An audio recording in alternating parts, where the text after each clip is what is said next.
भाई सबको नमस्कार, राम राम। कैसे हो आप सभी?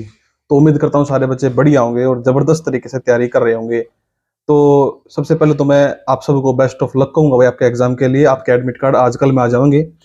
और दूसरी बात, आपने जितनी भी तैयारी करी है, एक सलाह मेरी ये है कि ज्यादा फोकस आपको रिवीजन पर ही करना है। तो जितने बच्चे कमेंट कर रहे हैं कि सर जी क्लास ले लो क्लास ले लो, तो मैं आपको एक बात बता दूं, जितने बच्चे हैं कि अभी कुछ दिनों से मैंने क्लास नहीं ली है और आगे भी क्लास नहीं होगी, पहले ही मैं आपको बोल रहा हूँ।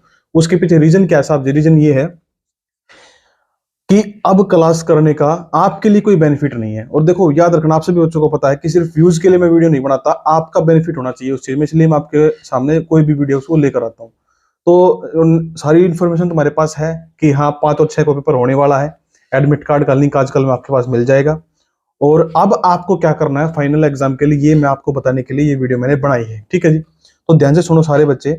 अगर आप किसी भी टीचर की जो लाइव पढ़ाते हैं, ऑनलाइन पढ़ाते हैं, यूट्यूब पर या कहीं पर भी किसी एप्लीकेशन पर भी, अगर आप कोई भी क्लास देकर सीख रहे हो अब तक कि हाँ यो न्यू हुआ है, यो न्यू हुआ है, यो न्यू हुआ है, तो अब उस चीज ने छोड़ दो। मैक्सिमम टाइम, बल्कि आपको बहुत दिन पहले से ही करना शुरू कर देना चाहिए था। लगभग आज से 10 दिन पहले से ये करना शुरू कर देना चाहिए था। नहीं किया तो आप अब से भी शुरू कर दो, अभी भी आपके पास काफी टाइम है रिवीजन का। जितनी चीज आपने आज तक शुरू से लेकर अब तक पढ़ी है, आपने नोट्स बनाए हैं, आपने रिकॉर्डिंग करी है, आपने स्क्रीनशॉट लिए हैं, कुछ भी करा है आपने जिंदगी में अपने सीईटी को लेकर, उन सबको रिवाइज करने का टाइम अब आ गया है। तो आपने जितना भी करना है अब रिवीजन करनी है। और बात रही कि सर जी क्लास क्यों नहीं ले रहे, तो क्लास लेने में आपका कोई पर्सनल बेनिफिट नहीं है अब, इसलिए मैंने क्लास नहीं ली। और अगर आप कहीं पर किसी के लाइव क्लास में अटेंड कर रहे हो, रात को 8 बजे 9 बजे सुबह जिस भी टाइम आप अटेंड कर रहे हो किसी क्लास, बेशक से छोड़ दो। अब उसका क्लास का कोई बेनिफिट नहीं है। अब जितने टीचर है वो व्यूज के लिए आपको पढ़ाएंगे, लाइव आएंगे, ज्यादा से ज्यादा बच्चे उसको देखेंगे, क्योंकि पेपर लव है तो सारे बच्चे देखेंगे। वो आपको व्यूज के लिए पढ़ाएंगे, लेकिन आपको बेवकूफ नहीं बनना है, आपको सिर्फ अपनी तैयारी पर फोकस करना है। जिन्होंने जिस टाइम पढ़ाना था उस टाइम किसी ने नहीं पढ़ाया, अब फायदा नहीं है पढ़ने का, अब फायदा है रिवीजन करने का। तो आपका काम ये है कि अगर आपको मैथ की ही रिवीजन चाहिए कि सर जी मैं मैथ की रिवीजन करनी है, तो एक तो आपने बहुत रिवीजन कर ली, मैंने आपको बहुत चीजें कराई हैं अब पीछे कुछ दिनों की बात करें तो। और फिर भी अगर आपको लगता है कि सर जी और रिवीजन में मैथ की करनी है, तो डिस्क्रिप्शन में एक दो प्लेलिस्ट है, मैं बता भी देता हूं। एक तो प्लेलिस्ट है आर एस अग्रवाल की, उसकी 25 वीडियो है।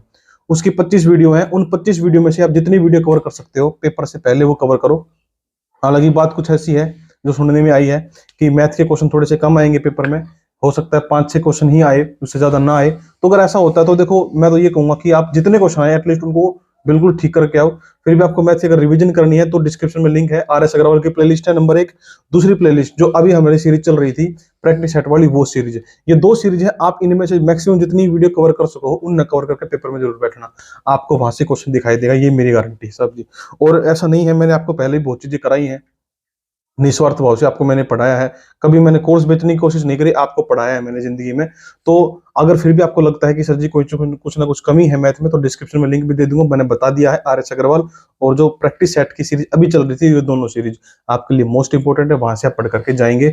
और याद रखना, किसी भी लाइव सेशन में नहीं जाना है। जितनी मैक्सिमम हो सकती है आपके जो नोट्स आपने बनाए हैं अब तक, वो सारे नोट्स आपने रिवाइज कर लेने, जितनी बार आप उनको रिवाइज कर सकते हो।